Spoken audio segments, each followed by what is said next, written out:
दोस्तों आप स्टार्ट करेंगे starting torque of slip ring या फेस वाउंड रोटर। तो स्लिप रिंग या फेस वाउंड रोटर का स्टार्टिंग टार्क कैसा होता है ये देखेंगे दोस्तों हम। इसमें स्लिप रिंग या फेस वाउंड जो रोटर है, तो हमें मालूम है इस पे स्लिप रिंग लगा होगा। इसके जो मूविंग पार्ट होगा या रोटेटिंग पार्ट जिसे रोटर पार्ट कहते हैं, उसमें क्या लगा होगा, स्लिप रिंग लगा होगा दोस्तों। तो स्टार्टिंग जो टार्क है, जैसे हमने स्क्विरल केज इंडक्शन मोटर का देखा था, उसके रोटर पार्ट में का जो स्टार्टिंग टार्क जैसा होता है, वैसा ही starting torque slip ring rotor का भी होता है। तो स्लिप रिंग रोटर को, या हम दूसरे शब्दों में क्या कहते हैं, इसका दूसरा नाम है फेस वाउंड रोटर। तो इसमें क्या होता है, एक्चुअल में ये हाई स्टार्टिंग टार्क क्रिएट करता है। ये ही एक ऐसी मोटर है, और इसका जो रोटर पार्ट है ये हाई स्टार्टिंग टार्क क्रिएट करता है। और इसके पहले जो हमने देखे थे squirrel cage induction motor, squirrel cage induction motor का जो स्टार्टिंग टार्क होता है वेरी लो होता है, लेकिन as compare to starting torque slip ring induction motor का, तो स्लिप रिंग इंडक्शन मोटर का स्टार्टिंग टार्क वेरी हाई होता है। मतलब इसे आप हेवी लोड पर काम कर सकते हैं, या हेवी लोड जहां पर होगा वहां पर इसको आप लगा सकते हैं दोस्तों। तो इसका स्टार्टिंग टार्क जो होता है स्लिप रिंग इंडक्शन मोटर का, उसके रोटर पार्ट का होगा, मतलब कि इंडक्शन मोटर का भी होगा दोस्तों। तो ये जो स्टार्टिंग टार्क है ये थ्री फेस इंडक्शन मोटर का है, थ्री फेस इंडक्शन मोटर का है दोस्तों। तो थ्री फेस इंडक्शन मोटर में स्लिप रिंग या फेस वाउंड इंडक्शन मोटर का स्टार्टिंग टार्क वेरी हाई होता है। कहने का मतलब ये होगा दोस्तों कि इसे आप हेवी लोड पर यूज कर सकते हैं, जहां पर लोड ज्यादा होगा, जैसे हाईएस्ट हो गया, जहां पर बड़े बड़े कंटेनर को उठाना है आपको, तो ऐसी जगह पर आप कौन सी मोटर यूज करेंगे, स्लिप रिंग या फेस वाउंड जो है इंडक्शन मोटर का यूज करेंगे। क्यों? क्योंकि इसका स्टार्टिंग टार्क वेरी हाई होता है दोस्तों। तो इसे हेवी लोड पर यूज किया जाता है। इसमें क्या होता है, इसका बेसिक जो कंस्ट्रक्शन होता है, इसका जो एक्सटर्नल रेजिस्टेंस है, ठीक है, तो एक्सटर्नल रेजिस्टेंस करने करने से इसका जो रेजिस्टेंस है आर और रिएक्टेंस एक्स की तुलना में इंक्रीज हो जाता है। कहने का मतलब ये है दोस्तों कि यदि आप एक्स्ट्रा में रेजिस्टेंस को कनेक्ट करते हैं रोटर सर्किट से, आप कौन सी सर्किट से कनेक्ट करेंगे, रोटर सर्किट में एक्स्ट्रा रेजिस्टेंस जब कनेक्ट करते हैं तो इसका रेजिस्टेंस तो इंक्रीज होगा ही। मुझे मैंने आपको पिछली क्लास में बताया था, यदि इसका रेजिस्टेंस इंक्रीज करते हैं तो इसका रिएक्टेंस भी इंक्रीज होता है दोस्तों, ठीक है। और ये जो एक्स है ये भी रिएक्टेंस भी इंक्रीज होता है। जब ये रिएक्टेंस इंक्रीज होगा तो इसके कारण क्या हो जाएगा, इसका पावर फैक्टर जो है रोटर का वो इंप्रूव हो जाएगा। पावर फैक्टर जो है इसका इंप्रूव हो जाएगा, जिसके कारण ये हाई स्टार्टिंग टॉर्क क्रिएट करेगा दोस्तों, और हेवी लोड पर इसका यूज कर सकते हैं आप। तो ऐसा क्यों होता है, इसके पीछे रीजन है कि हम क्या करते हैं इसमें, इसमें जब इसका रेजिस्टेंस बढ़ाते हैं रोटर का, तो इसका रिएक्टेंस भी बढ़ता है। अब रिएक्टेंस बढ़ने के कारण दोस्तों इसमें क्या होता है, इसका पावर फैक्टर भी इंक्रीज हो जाता है। इसका पावर फैक्टर क्या हो जाएगा, इंप्रूव हो जाएगा। और जब पावर फैक्टर इंप्रूव हो जाएगा तो इसका जो स्टार्टिंग जो टार्क है ये भी बढ़ जाएगा दोस्तों। स्टार्टिंग टार्क भी क्या हो जाएगा, इसका बढ़ जाएगा। और जब स्टार्टिंग टार्क बढ़ जाएगा इसका मतलब यही है कि ये जो मोटर है ये हाई टॉर्क क्रिएट करेगी, तो बड़े से बड़े लोड को, चाहे बड़े से बड़ा कंटेनर हो, बड़े बड़ी मशीनें हैं जो हाइस्ट के रूप में यूज की जाती है, देखना आप बड़े बड़े ट्रांसफार्मर को उठाने के लिए यूज करते हैं, तो ऐसी जगह जो मोटर यूज की जाती है वो स्टार्टिंग टॉर्क के लिए स्लिप रिंग या फेस वाउंड इंडक्शन मोटर का यूज किया जाता है दोस्तों। क्यों? क्योंकि इसका स्टार्टिंग टॉर्क वेरी हाई होता है दोस्तों। अब इसमें इसके कुछ पॉइंट है। इसमें पावर फैक्टर इंप्रूव होने से स्टार्टिंग टार्क क्या हो जाता है, इंक्रीज हो जाता है। जब पावर फैक्टर बढ़ जाएगा तो स्टार्टिंग टार्क भी बढ़ जाएगा इसका। तो इसका स्टार्टिंग टार्क जब बढ़ जाता है तो स्टार्टिंग करंट इसकी डिक्रीज हो जाती है। जब स्टार्टिंग करंट डिक्रीज हो जाएगी तो मैग्नेटिक फ्लक्स जो है वो स्ट्रॉन्गेस्ट होगा। तो इसमें बेसिक पॉइंट यही है दोस्तों, जैसे ही रोटर सर्किट से हम रेजिस्टेंस को कनेक्ट करते हैं तो इसमें रिएक्टेंस ऑटोमेटिक बढ़ जाता है। और जब रिएक्टेंस बढ़ता है तो इसमें पावर फैक्टर बढ़ जाता है। और जब पावर फैक्टर बढ़ जाता है स्टूडेंट, तो इसमें स्टार्टिंग टार्क भी बढ़ जाती है। पावर फैक्टर बढ़ने से स्टार्टिंग टार्क बढ़ जाती है, और स्टार्टिंग टार्क बढ़ने से रोटर में जो स्टार्टिंग करेंट है वो स्टार्टिंग करेंट डिक्रीज हो जाती है, कम हो जाती है, और पावर फैक्टर इंप्रूव हो जाता है। इसके कारण बड़े से बड़े लोड को उठाने के लिए इसका यूज किया जाता है दोस्तों। तो दूसरे शब्दों में या सरल शब्दों में कहा जाए तो आपको यही याद रखना है कि थ्री फेस इंडक्शन मोटर में स्टार्टिंग टार्क स्लिप रिंग या फेस वाउंड मोटर का अच्छा होता है। तो इसका स्टार्टिंग टार्क बेस्ट होता है दोस्तों, ये पॉइंट आपको याद रखना है, क्योंकि एग्जाम में ऑब्जेक्टिव जो पूछा जाता है वही पूछा जाता है कि थ्री फेस इंडक्शन मोटर में कौन सी मोटर का स्टार्टिंग टार्क हाई होता है। तो इसमें स्लिप रिंग मोटर का स्टार्टिंग टार्क हाई होता है दोस्तों। ठीक है, क्लियर है सभी को। आगे देखेंगे, यदि इसका फेजर डायग्राम हम देखें तो इसका फेजर डायग्राम आपको इस टाइप से मिलेगा दोस्तों। फेजर डायग्राम में आपको ये देखने मिलेगा कि जिस रिएक्टेंस की हम बात किए थे, तो हम जब रेजिस्टेंस को इम्प्रूव करते हैं, रेजिस्टेंस को बढ़ाते हैं दोस्तों, तो जब हम आर को बढ़ाते हैं इसमें, इस फेजर डायग्राम में देखेंगे हम, जब इसमें आर को बढ़ाते हैं, रेजिस्टेंस को बढ़ाएंगे दोस्तों, तो ये जो रिएक्टेंस की वैल्यू है, ये रिएक्टेंस की वैल्यू भी इम्प्रूव हो जाती है। अब जब रिएक्टेंस की वैल्यू इंप्रूव हो जाएगी तो इसके साथ साथ क्या है, ये इम्पिडेंस है। तो हमें पता है कि ये R2 रोटर का रेजिस्टेंस है, प्लस ये R एक्स्ट्रा हमने इसको कनेक्ट किया है। ये एक्स्ट्रा स्टूडेंट, एक्स्ट्रा हमने रोटर रेजिस्टेंस कनेक्ट की है रोटर की वाइंडिंग के साथ। ये रोटर वाइंडिंग हो गया दोस्तों R2, ये रोटर की वाइंडिंग हो गई, और रोटर की वाइंडिंग का रेजिस्टेंस है दोस्तों। ठीक है, अब रोटर की वाइंडिंग का रेजिस्टेंस जो R2 है, इसके साथ हमने एक्स्ट्रा और एक रेजिस्टेंस कनेक्ट कर दिया। तो जब एक्स्ट्रा रेजिस्टेंस हमने कर दिया तो R2 प्लस आर हो गया दोस्तों ये। तो ये R2 प्लस जो R है, ये greater than is greater than X2, मतलब कि रोटर का जो रिएक्टेंस होगा, ये रिएक्टेंस है रोटर का, और ये रोटर के रिएक्टेंस से क्या होगा, ये रेजिस्टेंस ज्यादा होगा दोस्तों। तो R2 plus R is greater than X2, मतलब कि ये जो रोटर का जो रिएक्टेंस होगा, ये हो जाएगा कम एज कंपेयर टू रोटर के रेजिस्टेंस से, एज कंपेयर टू रोटर के रेजिस्टेंस से। तो R2 plus R is greater than X2। तो इसमें क्या हुआ, cos फाई, मतलब cos फाई जो एंगल होगा, ये जो फाई टू एंगल होगा दोस्तों, ये बढ़ जाएगा। तो ये बढ़ के कहाँ तक पहुंच जाएगा, इस जेड तक पहुंच जाएगा, मतलब कि पहले यहाँ तक था, अब यहाँ तक हो गया।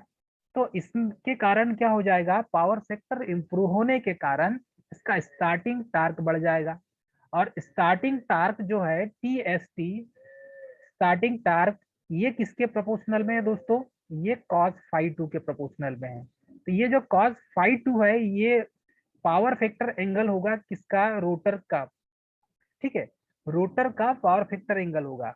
तो रोटर वाइंडिंग में जो करंट फ्लो हो रही है, करंट और वोल्टेज के बीच का जो अनुपात है, ये हो जाएगा cos फाई टू। तो फाई टू इन दोनों के बीच का एंगल है दोस्तों ये। ठीक है, इस तरीके से इसको रिप्रेजेंट किया जाता है। अब इसका यूज कहाँ करते हैं, थ्री फेस इंडक्शन मोटर जो स्लिप रिंग टाइप की है, इन मोटरों का यूज कहाँ किया जाता है।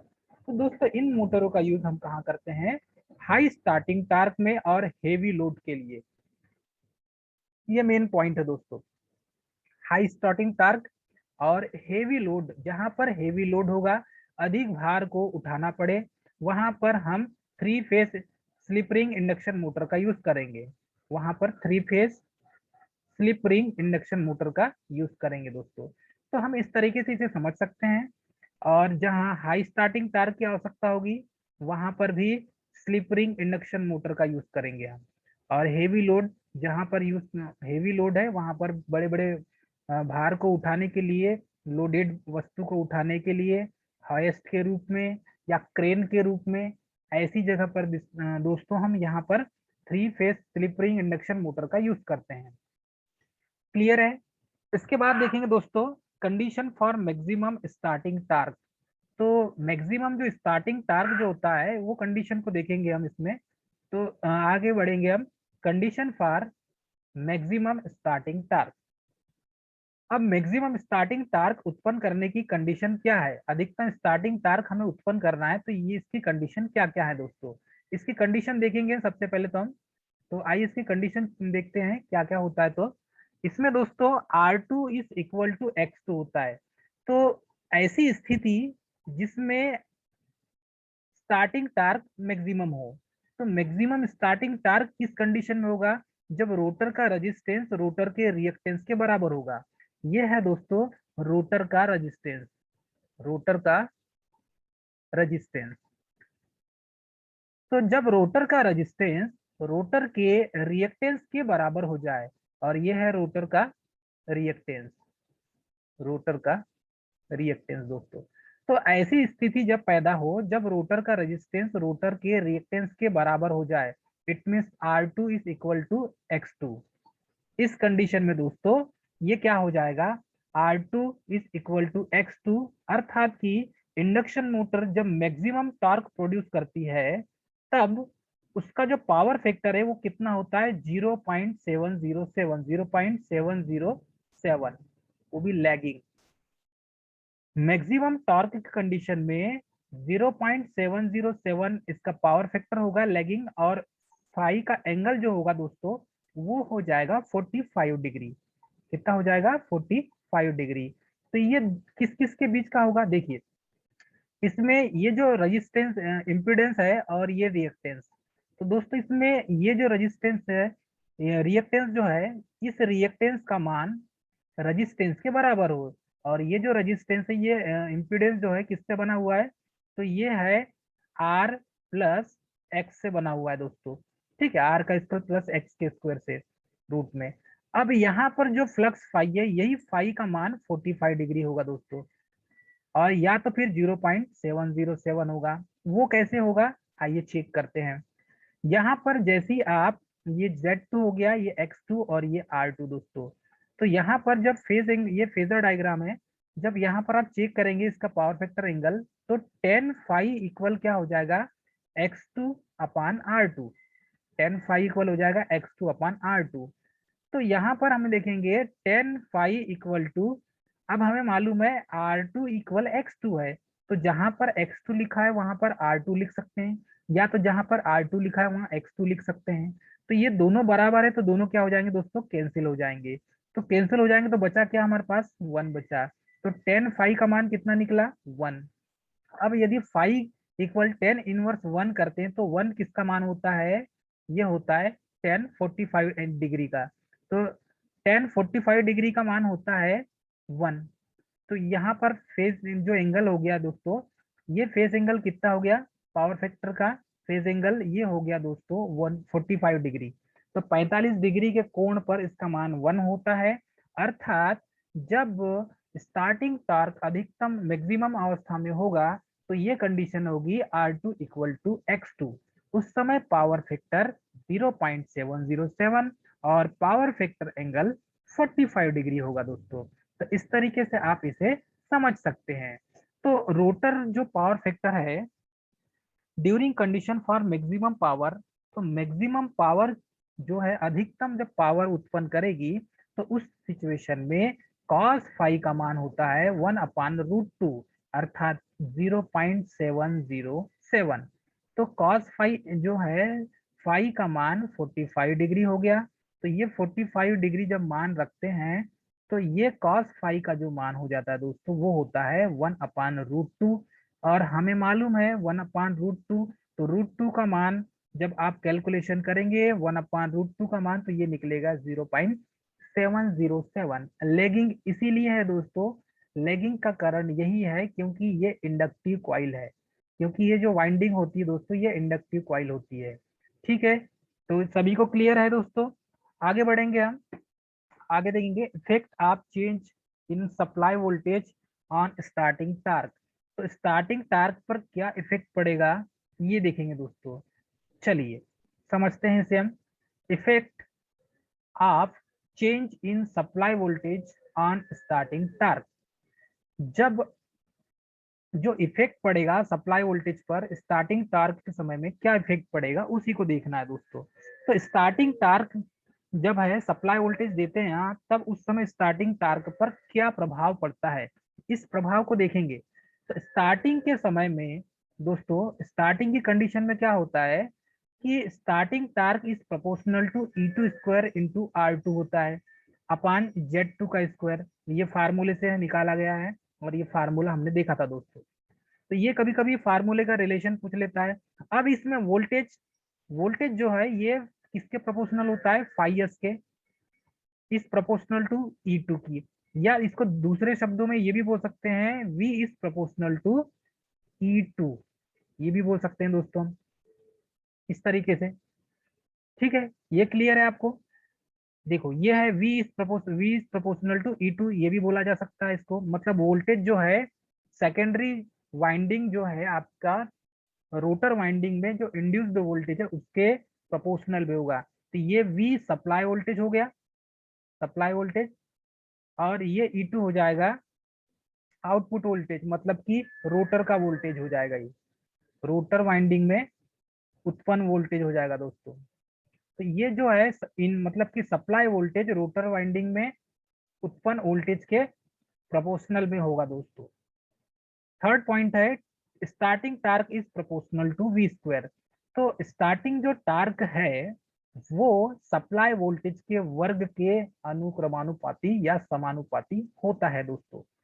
कई बार एग्जाम में पूछा गया है कि three phase induction motor, slip ring type induction motor का स्टार्टिंग टार्क वोल्टेज के अनुक्रमानुपाती होता है या समानुपाती होता है या कैसा होता है, तो ये पूछा जाता है दोस्तों।